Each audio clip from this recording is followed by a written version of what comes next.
79,459 കോടി ചെലവിട്ട് നിർമ്മിച്ച രാജ്യത്തെ ആദ്യ ഗ്രീൻഫീൽഡ് റിഫൈനറി പ്രധാനമന്ത്രി നരേന്ദ്രമോദി രാജ്യത്തിന് സമർപ്പിച്ചു.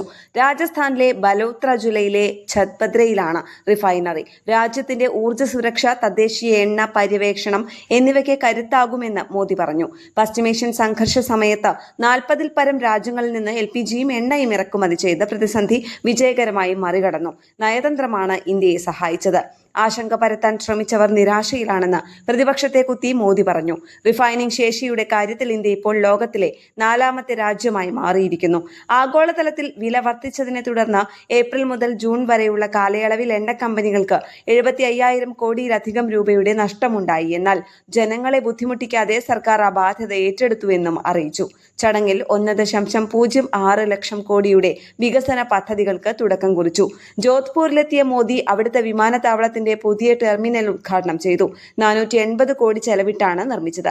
28,840 കോടിയുടെ നവീകരിച്ച ഉഡാൻ പദ്ധതിക്കും ആരംഭം കുറിച്ചു.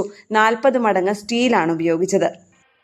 फेज 2 पूरा होने के बाद जयपुर का कुल मेट्रो नेटवर्क 50 किलोमीटर से अधिक हो जाएगा. पूर्व, पश्चिम और उत्तर दक्षिण मेट्रो नेटवर्क एक दूसरे से जुड़ जाएगा.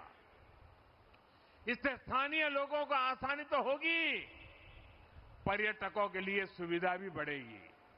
പച്പദ്രയിലെ റിഫൈനറി നിർമ്മിക്കാൻ 3 ലക്ഷം മെട്രിക് ടൺ സ്റ്റീലാണ് ഉപയോഗിച്ചത്. ഇത് ഈഫൽ ടവറിൽ ഉള്ളതിനേക്കാൾ 40 മടങ്ങാണ്.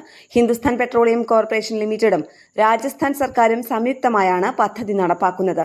അറബ് രാജ്യങ്ങളിൽ നിന്നടക്കം ഇറക്കുമതി ചെയ്യുന്നവയ്ക്കൊപ്പം രാജസ്ഥാനിൽ നിന്ന് കുഴിച്ചെടുക്കുന്ന ക്രൂഡ് ഓയിലും ഇവിടെ ശുദ്ധീകരിക്കും.